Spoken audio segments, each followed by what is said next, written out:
Qorako'lchilikni rivojlantirish yuzasidan olib borilayotgan ilmiy va amaliy sa'y-harakatlar. Darhaqiqat, yaqinda Chorvachilik va yaylov xo'jaligini rivojlantirish agentligining viloyat hududiy yaylov xo'jaliklari boshqarmasi Samarqand davlat veterinariya meditsina, chorvachilik va biotexnologiyalar universiteti olimlari va Akvapower xorijiy kompaniyasi o'zaro hamkorlikda o'quv seminari tashkil etdilar. Unda qorako'lchilik tizimidagi mas'uliyati cheklangan jamiyatlarning rahbar va mutaxassislari ishtirok etishdi. Hozir shu haqda.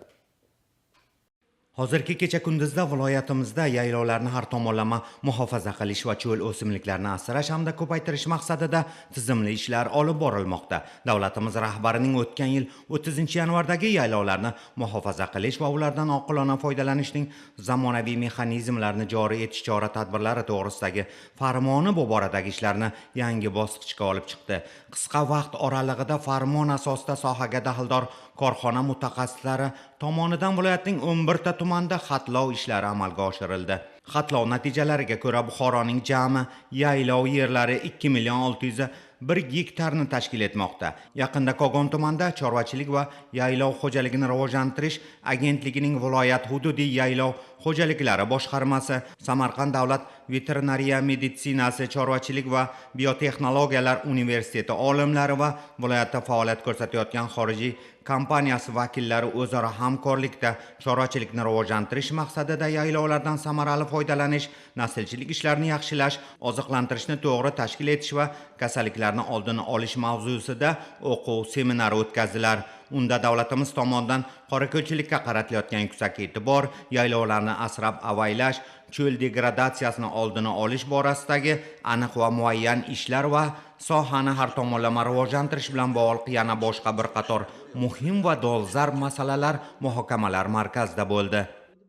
Bugungi kunda Ko'ksim mahsulot cheklangan jamiyatining 254 ming gektar yaylovlari mavjud bo'lib, shu yaylovlarda 80 dan oshiq yaylov ijro shartnomasi asosida pudratchilarimiz bor. Shu pudratchilarimiz tomonidan 20 mingga yaqin cho'ramollar boqib kelinyapti.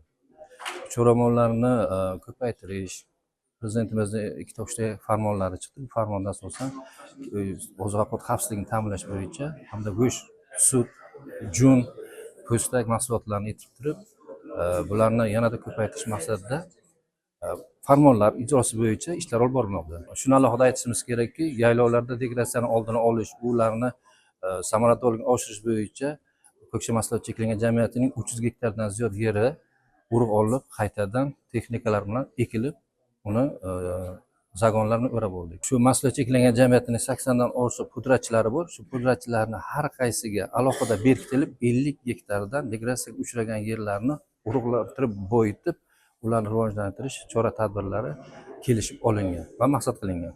Xullas, shu kuni hamkor tashkilotlar tomonidan tashkillashtirilgan o'quv seminari jarayonida uning qatnashchilariga mavzu yuzasidan berilgan tavsiya, ko'rsatma va maslahatlar yaylovlardan samarali foydalanishda, qolaversa qorako'lchilikni rivojlantirishda muhim ahamiyat kasb etishi shubhasiz.